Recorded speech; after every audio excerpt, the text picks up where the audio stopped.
There's an invisible magnetic force field surrounding our planet, protecting us from harmful solar wind that could annihilate Earth.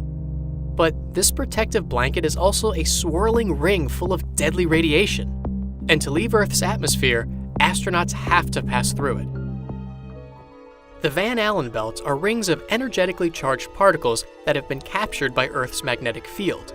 They got their name from this physicist, James Van Allen.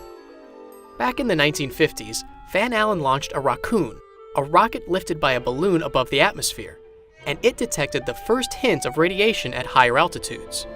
Then, Explorer 1, the first American satellite to orbit Earth, launched January 13, 1958.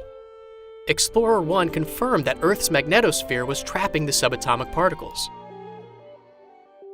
The Van Allen belts were the first major scientific discovery of the early space age, and they posed a serious challenge for space travel. High-speed subatomic particles can tear through DNA, increasing the risks of cancer and other diseases. So sending astronauts through these particles is not ideal, and even though they're flying in a shielded spacecraft, doses of radiation can still seep through. But there's no way around the Van Allen belts. In order to reach space, astronauts have to fly through them.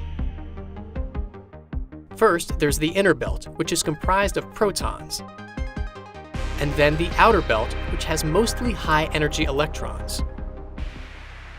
At one point, Van Allen suggested detonating a nuclear bomb in the inner belt to potentially clear out some of these subatomic particles. This plan never happened, but in 1962, the United States did carry out a nuclear explosion in space dubbed Starfish Prime. They wanted to see if detonating a 1.4 megaton bomb in low Earth orbit could augment and expand the Van Allen belts.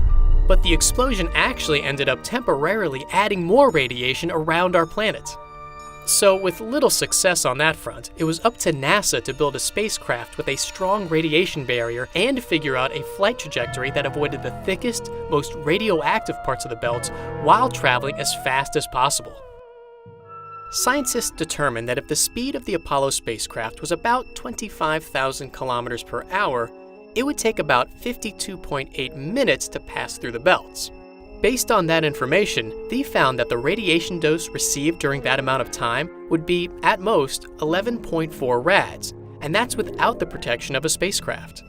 And since a lethal radiation dose for a human is 300 rads in 1 hour, NASA deemed the missions a go. In the end, the average radiation dose on the skin of the Apollo astronauts came out to be 0.38 rad, which is about the same radiation you would receive getting 2 CT scans on your head. So while the Van Allen belts are lethal, they could really only kill an astronaut if they were to spend several days in their radioactive vicinity. And despite the challenges the belts create when leaving Earth, we should actually be thanking them for protecting life on our planet from utter annihilation. If you want to see more spacecrafts, check out this playlist here. And be sure to let us know in the comments what astronomical phenomena you want to learn more about. Thanks for watching Seeker. Don't forget to subscribe.